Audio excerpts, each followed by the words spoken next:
Ini luar biasa sebagai sebuah karya, dan kita merasakan betul. Saya ingat mulai membaca buku ini pada saat masih kuliah dulu, di awal tahun 90-an. Pada waktu itu luar biasa populer buku ini.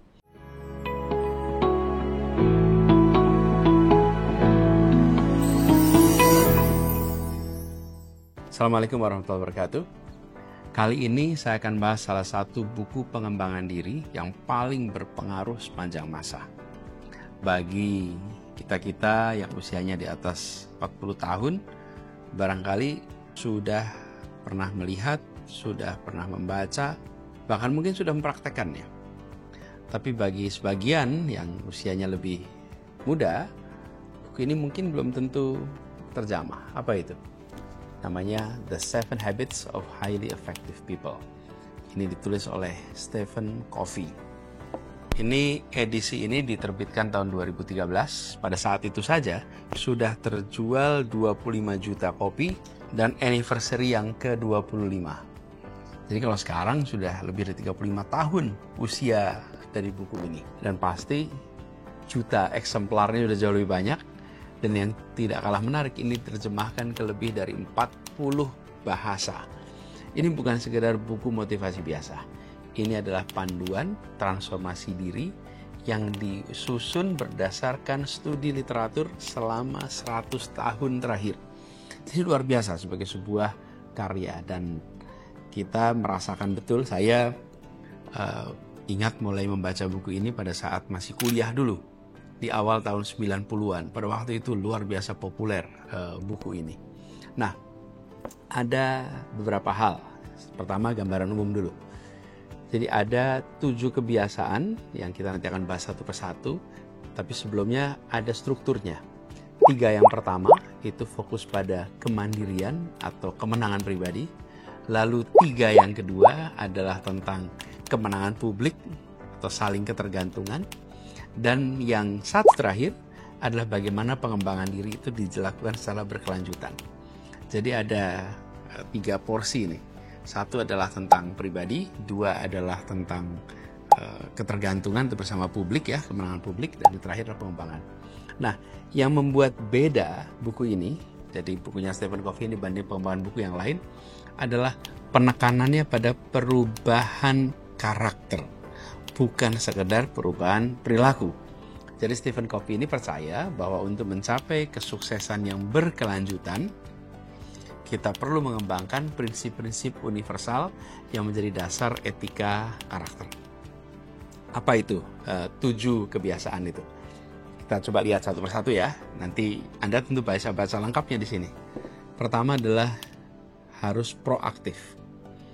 Kebiasaan pertama yang utama adalah menjadi proaktif. Bukan hanya tentang mengambil inisiatif, tapi juga tentang mengambil tanggung jawab atas hidup kita sendiri.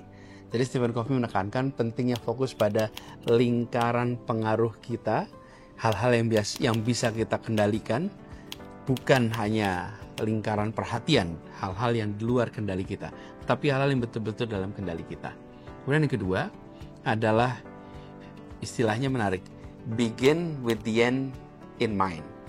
Jadi kebiasaan mengajak kita untuk membayangkan tujuannya apa ya di akhir ini. Jadi bukan hanya tentang menetapkan tujuan, tapi menciptakan visi yang jelas untuk hidup kita. Jadi Stephen Covey menyarankan untuk membuat pernyataan misi pribadi sebagai panduan dalam mengambil keputusan sehari-hari. Lalu yang ketiga, put first things first. Ini nanti ada bukunya tersendiri nih soal first things first. Kebiasaan ketiga ini adalah bagaimana manajemen waktu dan prioritas itu diatur. Jadi Stephen Covey memperkenalkan konsep kuadran manajemen waktu. Jadi tugas itu ada kuadrannya nih. Antara yang satu adalah soal pentingnya, yang satu lagi soal urgen. Nah, mana yang penting dan tidak penting, mana yang urgen dan tidak urgen. Nah, jadi fokusnya adalah pada melakukan hal-hal penting walaupun tidak selalu mendesak. Misalnya perencanaan jangka panjang, pengembangan diri, itu sebagai bagian dari fokus. Itu yang ketiga. Lalu yang keempat adalah think win-win. Nah, kebiasaan ini mengajarkan pada kita semua, pembacanya, untuk mencari solusi yang menguntungkan semua pihak. Jadi Ini bukan tentang kompromi ya, tapi tentang kreativitas dalam mencari solusi yang bisa memuaskan semua pihak. Karena Stephen Covey percaya bahwa pola pikir ini akan bisa menciptakan hubungan lebih baik dan hasil yang lebih optimal bagi semuanya. Lalu yang kelima, aspek kelima adalah seek first to understand, then to be understood. Ini prinsip sederhana sekali, tapi penting. Jadi kebiasaan kelima yang dianjurkan adalah tentang komunikasi yang empathetic. Stephen Covey menekankan pentingnya mendengarkan dengan tujuan untuk memahami, bukan hanya untuk merespon. Kadang-kadang kita mendengarkan hanya untuk bersiap diri merespon. Jadi ini melibatkan tidak hanya kita mendengar kata-kata, tapi juga memahami emosinya, memahami maksud di baliknya. Dengan memahami orang lain terlebih dahulu, kita maka punya peluang untuk bisa dipahami. Sederhana, bukan? Lalu yang keenam adalah prinsip synergize. Apa synergize ini? Jadi ini kebiasaan tentang kerjasama yang kreatif. Sinergi itu terjadi ketika keseluruhan lebih besar dari jumlah bagian-bagiannya. Jadi ini tentang menghargai perbedaan, ini tentang menciptakan solusi yang lebih baik lewat kolaborasi. Jadi Stephen Covey ini percaya, dan dia tunjukkan studinya, bahwa sinergi adalah puncak dari semua kebiasaan sebelumnya. Itulah 6 hal. Lalu yang terakhir adalah terkait dengan pembelajaran. Jadi kebiasaan ketujuh adalah tentang pembaharuan diri yang berkelanjutan. Jadi Stephen Covey ini menganalogikan dengan gergaji. Gergaji itu ketika dipakai, lama-lama akan tumpul. Karena itu, gergaji itu harus terus-menerus diasah. Dengan diasah terus-menerus, maka gergaji itu akan selalu tajam. Jadi, ini melibatkan pembaharuan di beberapa aspek.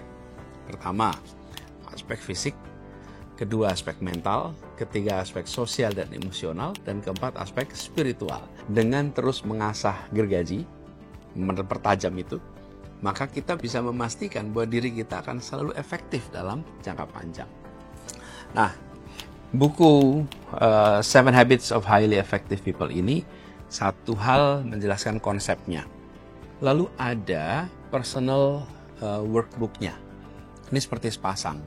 Di sini dijelaskan konsepnya, di sini dijelaskan tentang panduan aplikasinya.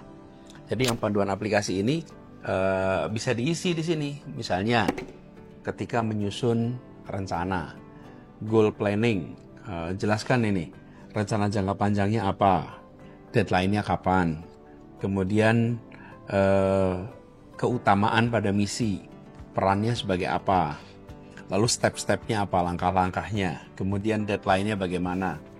Jadi di sini digambarkan secara praktis tentang bagaimana mempraktekkan dari konsep yang dibuat tadi. Dan ini 6 kebiasaan orang-orang yang efektif ini itu dijelaskan di sini. Yang 3 pertama ini aspek dependence. Be proactive, begin with the end in mind, kemudian put first things first. Ini komponen dependent.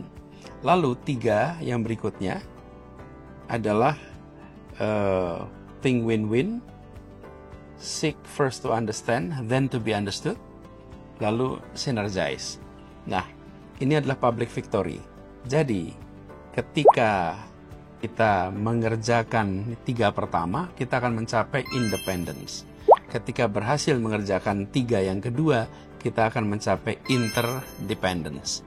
Dan ini semua dibungkus dengan sebuah konsep yang dia istilahkan sebagai menajamkan gergaji, sharpening the saw. Nah, ini pembelajaran terus-menerus. Ini unik sekali, karena itu tidak aneh kalau buku ini termasuk salah satu panduan pengembangan diri yang paling populer. Jadi bukan sekedar teori, tapi termasuk panduan praktisnya. Dan keindahan dari konsep 7 Habits of Highly Effective People ini adalah dia saling terkait, saling memperkuat. Dan semakin kita mempraktekannya, semakin kita menjadi lebih efektif. Karena itu saya menyarankan kepada teman-teman semua untuk baca buku ini dengan lengkap. Ada banyak wawasan, ada banyak latihan-latihan praktis yang kita bisa bahas lewat pembelajaran di sini. Dan sekarang ada banyak sekali turunan dari buku ini. Ada untuk remaja, ada untuk anak-anak. Jadi 7 Habits of Highly Effective People ini sudah memiliki banyak derivatif. Jadi buat teman-teman semua, manfaatkan, jangan lewatkan. Kalau ada kesempatan untuk cari buku ini, manfaatkan, dan insya Allah kita akan bisa menjadi orang-orang yang jauh lebih efektif dalam menjalankan apa yang menjadi tanggung jawab kita. Terima kasih.